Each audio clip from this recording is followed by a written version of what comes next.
I'm Aaron from PhoneDog.com, and whether you're on Verizon or Sprint, you've got a lot of different 4G Android devices to choose from. I've got two of those in my hands right now. One is the Motorola DROID 4, which is available now on Verizon. It has a QWERTY keyboard and packs a dual-core processor, an 8-megapixel camera, and more. Then I have the Samsung Epic 4G Touch, known by its full name as the Galaxy S2 Epic 4G Touch, also available from Sprint for $199.99. It's packing a 1.2 gigahertz dual-core Exynos processor, a 4.5-inch display, an 8-megapixel camera, and more. Now, which one of these is a must-have device? Which one would you choose? Which one's in a battle royale between Android phones? Which one's going to come out on top? We'll find out in the dogfight. But first, some love to Best Buy Mobile for hooking us up with phones like the DROID 4 and like the Epic 4G Touch for using our one-paw bandit game. When you go into Best Buy Mobile, you won't deal with rebates. You'll get the after rebate price. You don't have to deal with paperwork or waiting 8 to 10 weeks. You can get your phone and walk out the door with the after rebate price at Best Buy Mobile. And be sure to play to win on our one-paw bandit game on PhoneDog.com with some of those cool devices that Best Buy sends over to us. Let's take a look right now. DROID 4, Epic 4G Touch. Which one's the best?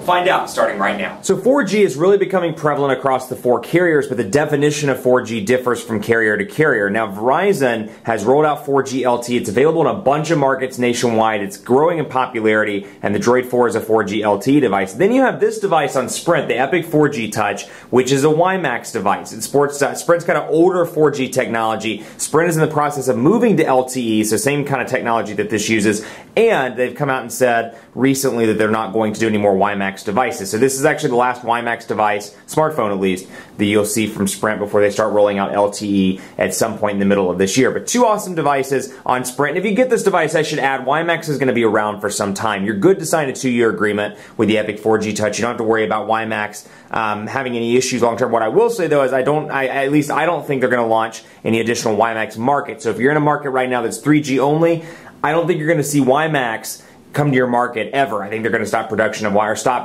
rolling out WiMAX markets and focus on LTE. So if you're buying this and you're like, well, maybe my market in Anytown, USA is going to get 4G. Well, it will get 4G most likely, but it'll get LTE on Sprint and not WiMAX. So anyway, two awesome devices, both available for $199.99 at their respective carriers' retail stores. This thing packs a 1.2 gigahertz dual-core TI OMAP processor, a 4-inch QHD display, an 8-megapixel camera on the back with 1080p HD video recording, and then a front-facing camera as well, an Android 2.3 with Motorola's custom user interface. Now, where this one's different from the DROID 3 a couple of places. One, still has the same physical QWERTY keyboard, a little bit of a different design, but still has the D-pad, the dedicated number row up top, but it really brings it in line in terms of design with the Motorola Razr and the Motorola DROID Razr Max that we've seen, that kind of boxy design, kind of edgy design if you will, and the volume rocker is over here. Actually, let me zoom this out a little bit so we can get a better focus on that. Volume rocker here, and then you got your micro USB charging port and HDMI ports over here on the left side, your 3.5mm headphone jack up top, and your power button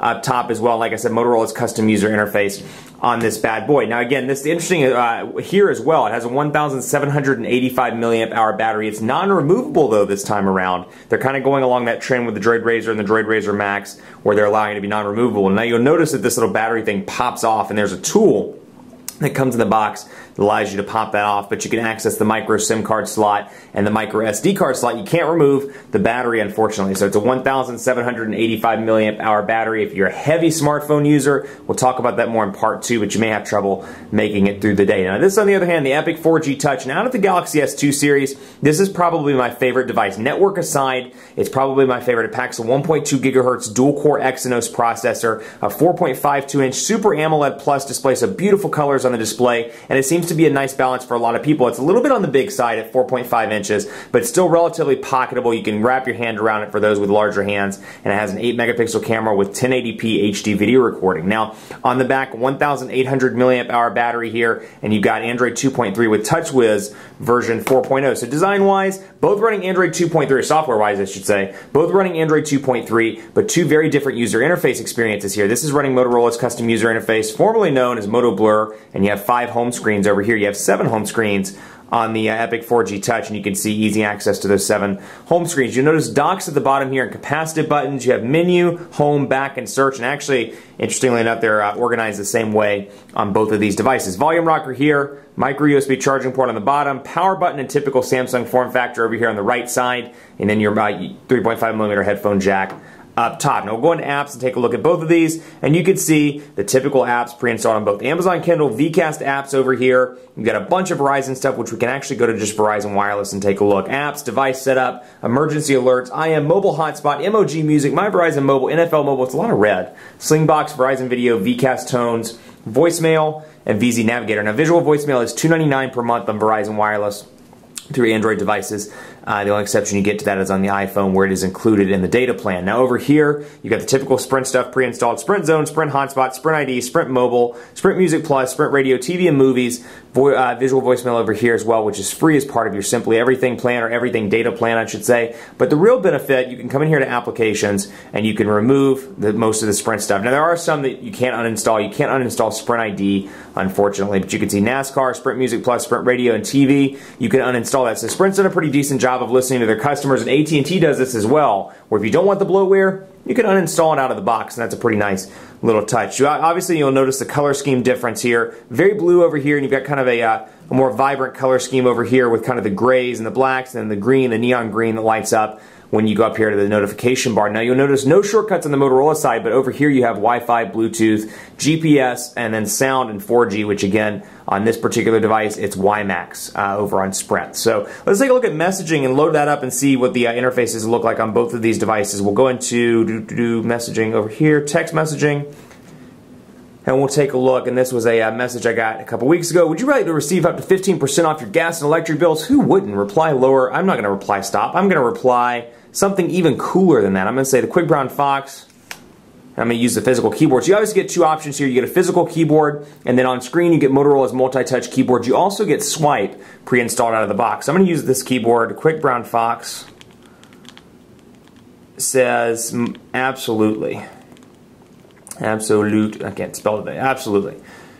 And that's what the text message thread looks like. Now you can, like I said, you can use a physical keyboard or you can use an on-screen keyboard. 4-inch display here means that it's going to be pretty decent to type on in most cases on the display. And then Motorola's multi-touch keyboard is a pretty good one as well. Hi there, how are you is a good one.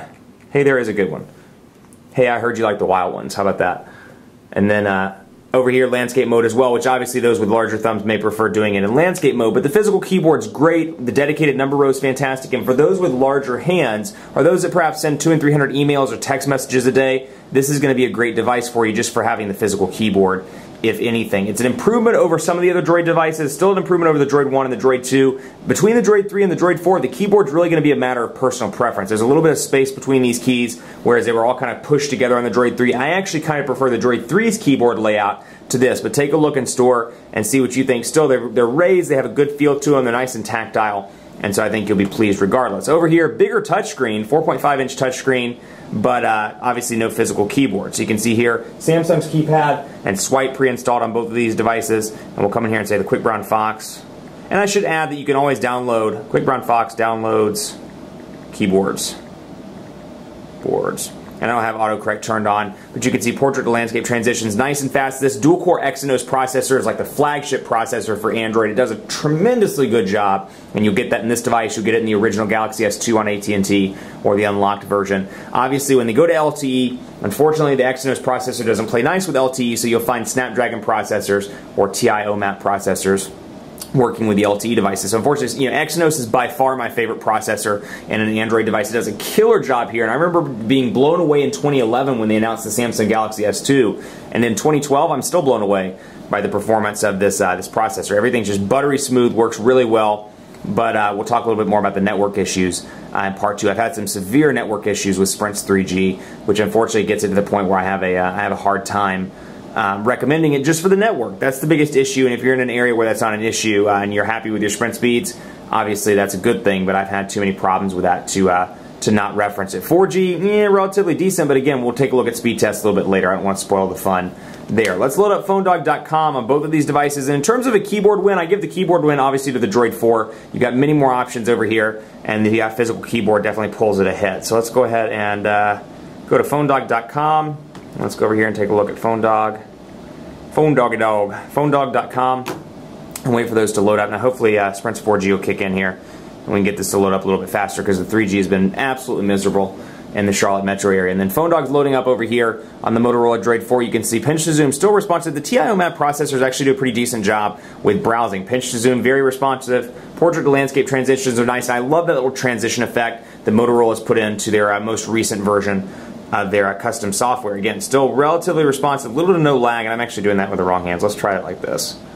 You can see it's quick and easy. Now, I've shown you this before. We can go to Windows and take a look. You can see where Phone Dog is loaded, but the biggest problem is you don't get a preview. Now, that's not a big deal to a lot of people. Not really a huge deal that I would say defines whether you should buy it or not, but still, that's a nice little touch you do get on the Galaxy S2 series devices that you don't get on the DROID 4, so that's something to keep in mind. So 4-inch display, and again, it boils down to, if you're a big person, if you like to do media consumption, you're watching YouTube videos, if you're browsing the web, you're looking at YouTube videos and music videos, things like that, you're going to want to go most likely with the Epic 4G Touch just on screen size alone. 4.5-inch screen means it's going to be much easier to type on. I think that's possessed. It just sent me to the Sprint page. The Epic 4G Touch is battling with the DROID 4, and I don't even know it.